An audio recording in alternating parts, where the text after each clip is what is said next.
उसके बाद क्या करें उन रोटियों को? तो उनके खादिम ने हजरत इमाम अहमद इब्न हम्बल से इजाजत लिए बगैर वो रोटियां दरिया में डाल दी कि दरिया में मछलियां खा लेंगी।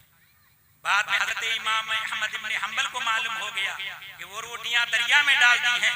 तो उसके बाद हजरत मुल्ला अली कारी तहरीर फरमाते हैं कि उस वक्त से लेकर के मौत तक हजरत इमाम अहमद इब्न हम्बल ने फिर कभी मछली नहीं खाई। हो सकता है किसी मछली ने वो रोटी खा ली हो। अल्लाह अकबर। जरा तकवा के मेयार को देखिए। हम इसको बयान कर सकते हैं आसानी से, आप आसानी से सुन सकते हैं, लेकिन इसको अमल में लाना कितना बड़ा मुश्किल काम है, आप इसको सोच नहीं सकते। अल्लाह अकबर। यह है तकवा की आखिरी मंजिल और यह अखसुल खवास का तकवा है। अल्लाह अकबर। इस तकवा के आईने में हम जब नीचे उतरते हैं, ये तो हम नहीं दावा कर सकते हजरत हुजूर मुफ्ती आज़मी रहमा हजरत इमाम अहमद इब्न हम्बल के मुकाबिल और उनके मुसावी हैं, लेकिन इतना जरूर कह सकते हैं कि हुजूर मुफ्ती आज़मी रहमत व रिज़वान की शख्सियत पर उन मुत्तकीन के तकवा का परतौर, उनका साया जरूर।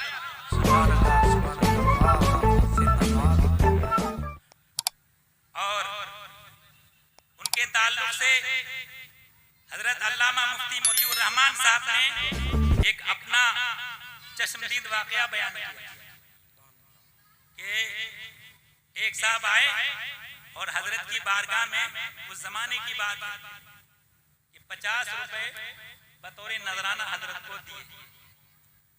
50 रुपए। इस जमाने में तो 50 रुपए नोट की हैसियत नहीं, लेकिन उस जमाने में 50 रुपए की बहुत बड़ी हैसियत होगी। तो 50 रुपए दिए तो हजरत ने कहा कि अरे इतने रुपए नजराना के। अल्लाह अकबर। जरा गौर कीजिए, हजरत की बारगाह में पेश किया है उन्होंने, मगर हजरत फरमाते हैं कि नजराना कितने रुपए होते हैं। उसके बाद उस नोट को तोड़वाने के लिए भेजा और तोड़वाने के बाद उससे 2 रुपए लिए और 48 रुपए वापस कर। 2 रुपए इसलिए कबूल कर लिए कि कहीं इसका दिल न टूट जाए कि हमने नजराना पेश किया और हजरत ने मेरा नजराना कबूल नहीं किया। और उसके बाद और 2 रुपए उनके दिल को रखने के लिए ले लिए और 48 रुपए उन्हें वापस कर दिए कि हुजूर मुफ्ती आज़मी रहमत व रिज़वान के दिल में पैसे का हिर्स बिल्कुल था ही नहीं। सुभान अल्लाह। जिंदाबाद जिंदाबाद। और आज का आदमी होगा तो 50 पर इक्तिफा नहीं बल्कि और लाए तो और अपनी जेब में रख लें, लेकिन हजरत का मामला है ना कि वो मुरीद का दिल भी न टूटे और उसके बाद वो 2 रुपए रख लें, बाकी इतनी दौलत लेके हम क्या करेंगे। अल्लाह। और एक वाकया हजरत हबीब मिल्लत ने खुद अपनी ज़बान मुबारक से मुझको सुनाया है।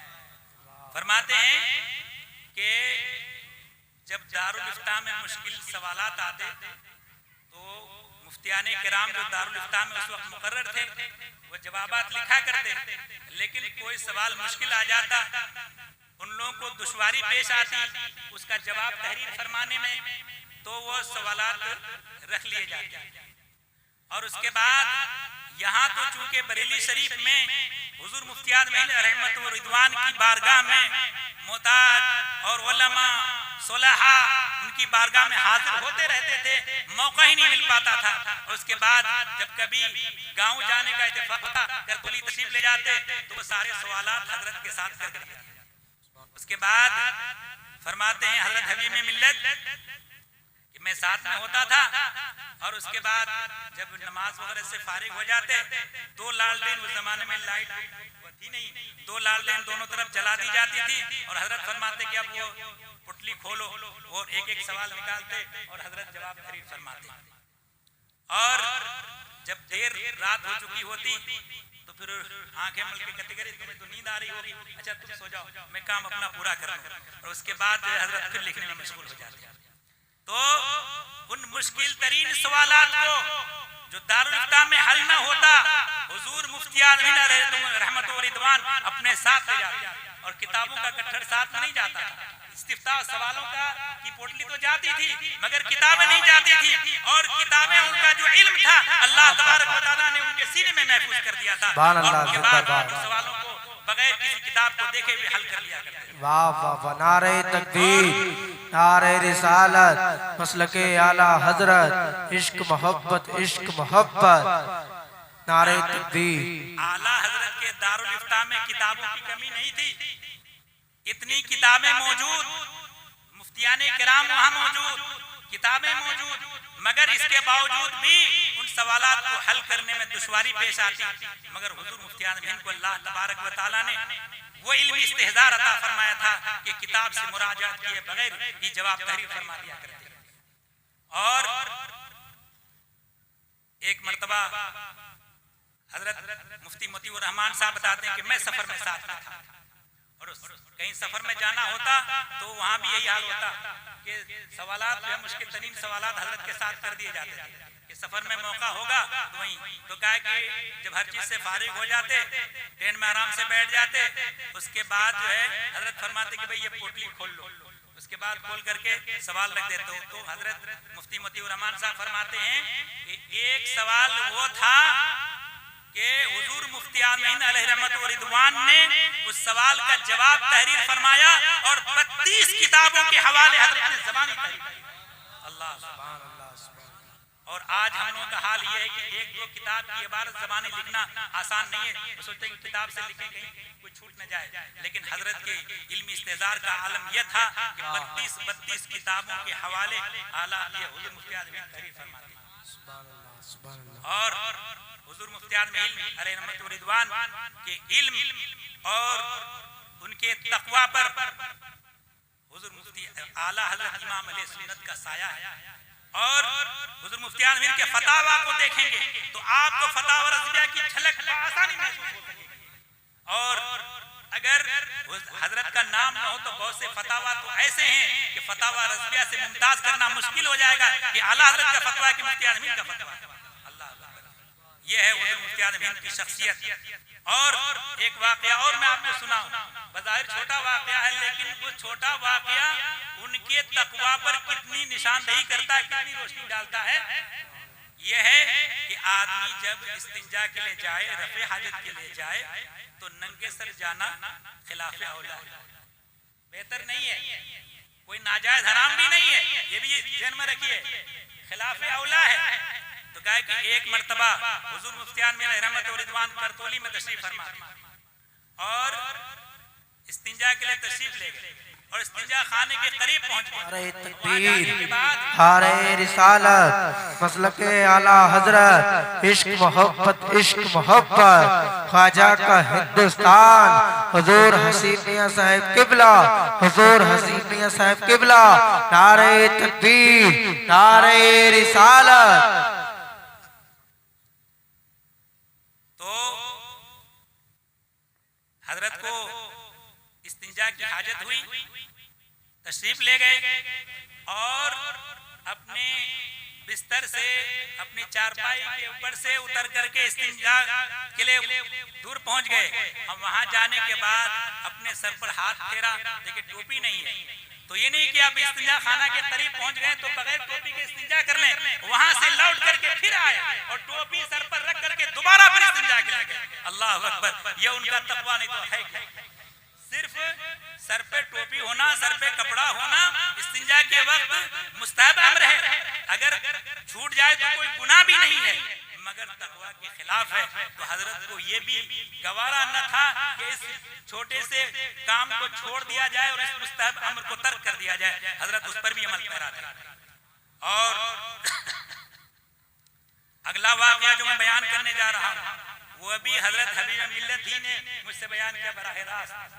और बहुत से वाकयात के हजरत हबीब मिल्लत अकेले अमीन थे, है ना, और वो वाकयात के भी अमीन थे और हुजूर मुफ्तियान मिल्लत रहमत व रिदवान के भी अमीन थे और उनके मोतमद खास थे। इसलिए कि दूर दराज इलाके से उलमाए किराम, फुक़हाए किराम या अवामुन नास के जो खुतूत आते थे, उन खुतूत के जवाबात हुजूर मुफ्तियान रहमत व रिदवान की तरफ से हजरत हबीब मिल्लत ही दिया करते थे। उन पर इतना ज्यादा हजरत को एतमाद था, अल्लाह अकबर, तो उनके जवाबात हजरत हबीब मिल्लत ही लिखा करते थे। तो कि वाकया सुनाया कि आज जो आप महल्ला सौदागरान में आला हजरत मुजद्दिदे दीन व मिल्लत इमाम अहले सुन्नत के मज़ार अक़दस को अगर इस हालत में देख रहे हैं तो अगर उसका पूरा किरदार अगर जाता है तो हुज़ूर मुख्तियार भीम की तरफ जाता है। सुभान अल्लाह। इसलिए कि सौदागरी महल्ले में आला हजरत के मज़ार के आसपास सिर्फ 14-15 घर रह गए और जब हालात बिगड़े, माहौल खराब हुआ तो एक एक करके वहां से सब लोग दूसरे मोहल्लों में मकान खरीद करके मुंतकिल हो गए और वहां कोई न बचा। एक वाकया हजरत हबीब मिल्लत ने बयान फरमाया है, एक मौका ऐसा आया कि रमजान का महीना है, तरावी की नमाज हो रही है और कुल मस्जिद में कुल आदमी 14 या 15 आदमी और उनमें एक आदमी लियाकत अली खान जो हजरत अजरी मियाँ साहब का जो पुराना मेहमान खाना है, जो नया मेहमान खाना जिसमें हजरत का मज़ार है, उससे पीछे जो गली के अंदर जो मेहमान खाना पुराना वाला, वो पुराना वाला मकान लियाकत अली खान साहब का था। और लियाकत अली खान कौन है? वो सरवत अली खान जो जामे मस्जिद किला जामे मस्जिद के पहले सदर थे, उनका इंतकाल हो गया है, उनके वालिद थे, उनका मकान था। तो लियाकत अली खान और भी चंद लोग कुल 14 या 15 तरावी की नमाज और माहौल बहुत खराब था उस वक्त। हुज़ूर मुफ्ती हजरत ताजुल शरिया का जो एक मेहमान खाना इधर पीछे बना है मन्नानी मियां साहब के मकान के सामने, उसके पीछे साइड में हजरत ने मुझको बताया कि फला जगह एक मज़ार था और इस वक्त वो मज़ार मौजूद नहीं है। तो उसी मज़ार को 200-250 आदमी ढाने के लिए पूरा असला और जो भी हाल हथियार के साथ वो आ गए थे। और उसके बाद जो रजा मस्जिद है वो उसकी दीवार ऊंची नहीं थी, इमली का पेड़ था उसमें और बाहर तरफ एक फसील बनी थी, उसी में लोग वजू करते थे और सड़क से मस्जिद के अंदर कौन कौन लोग हैं वो साफ दिखाई देते। कोई ऐसे कोई दीवार वगैरह नहीं था, कोई दरवाजा वगैरह इस किस्म का दरवाजा तो था लेकिन ऐसा नहीं था कि बाहर से आदमी न देख सके।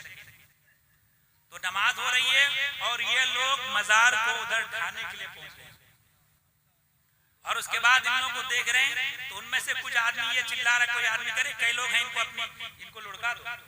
उसके बाद अपना मगर अल्लाह जन को बचाना मंजूर होता है, उसको कोई बाल बेका नहीं कर सकता। उसके बाद जब ये हालात देखे तो लियाकत अली खान साहब और दीगर अफराद वहीं बैठे रहे। अब अगली नमाज सलाम फेरने के बाद उनको हिम्मत नहीं हो रही कि अल्लाह अकबर का के नमाज शुरू कर ले, कहीं इंसानों के नमाज में हो रहा उसी हालत नमाज में हम पर हमला हो जाए और फिर हमारा खात्मा कर दिया जाए। बैठे हुए कुछ देर इंतजार करने के बाद हजरत ने फरमाया कि हाफिज साहब उठिए नमाज शुरू। तो बताएं कि जब हजरत ने फरमाया तो हाफिज साहब खड़े हुए हजरत के हुक्म से और हुजूर मुफ्तियान उलमा खड़े हुए और उनके साथ एक बंगाल के सूफी साहब थे, उनका नाम था सूफी फिरोज अली। तो सूफी फिरोज अली वो हजरत के साथ ही रहा करते थे, वो खड़े हो गए। बाकी ये जो बाकी 12-13 आदमी हैं उन लोग कहा कि साहब हमें हिम्मत नहीं हुई। खुद लियाकत अली खान साहब ने भी हजरत हबीब मिल्लत से बयान किया कि हमें हिम्मत नहीं हुई, हम लोग वैसे ही बैठे रहे। उसके बाद तरावी की नमाज पूरी हुई, 20 रकअत तरावी पढ़ी हजरत ने हाफिज साहब के पीछे और तरावी पढ़ने के बाद फिर वित्र की नमाज अदा की और अपने मामूल के मुताबिक इत्मीनान से मस्जिद से निकले और सूफी फिरोज अली साथ में और अपने घर तशरीफ ले गए और उसके बाद जाकर के आराम सोने के लिए गए और पूरी नमाज कर दी। अल्लाह अकबर। तो ये हजरत का तकवा और परहेजगारी है कि जब अल्लाह तबारक व तआला का खौफ दिल में पैदा होता है तो फिर सारी कायनात से अल्लाह ताला उसको बेखौफ कर देता है।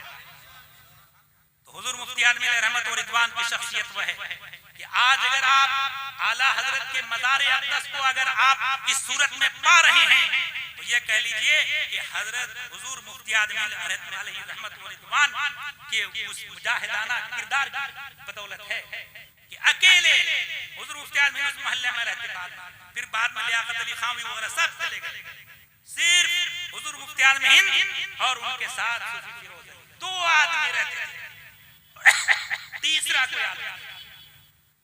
और इशा की नमाज के वक्त ये जो उनके ये खालिद मियाँ के वालिद मोहतरम वो थे, वो अपना सब कुछ मुहैया कर देते, फिर उसके बाद वो भी ख्वाजा कुतुब में आ जाते थे।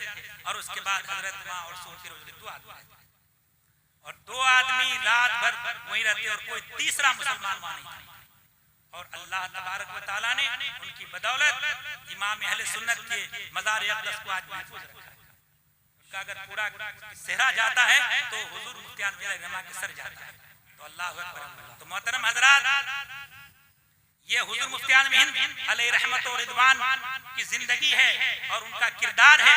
अल्लाह तबारक व तआला ने उनको जैसा इल्म अता किया था वैसे उनको तक़वा भी दिया था और अवाम और मुसलमानों के तई इतने ज्यादा हमदर्द थे, इतने ज्यादा दर्दमंद दिल रखते थे कि जब सुद्दी तहरीक चल रही थी और मुसलमानों को काफिर बनाया जा रहा था तो हुजूर मुफ्ती आज़म रहमत व रिदवान ने अपना मुजाहिदाना किरदार अता किया है। और जब तबलीग के लिए निकले हैं, उन जिन लोगों को सुद्दी के जरिए इस्लाम से खारिज करके काफिर बना दिया जा रहा था, उन लोगों को दोबारा इस्लाम में लाने के लिए हजरत निकले। और तारीख में मौजूद है कि एक मर्तबा निकले हजरत तो 3 साल के बाद सौदागरान मोहल्ला में दाखिल हुए थे।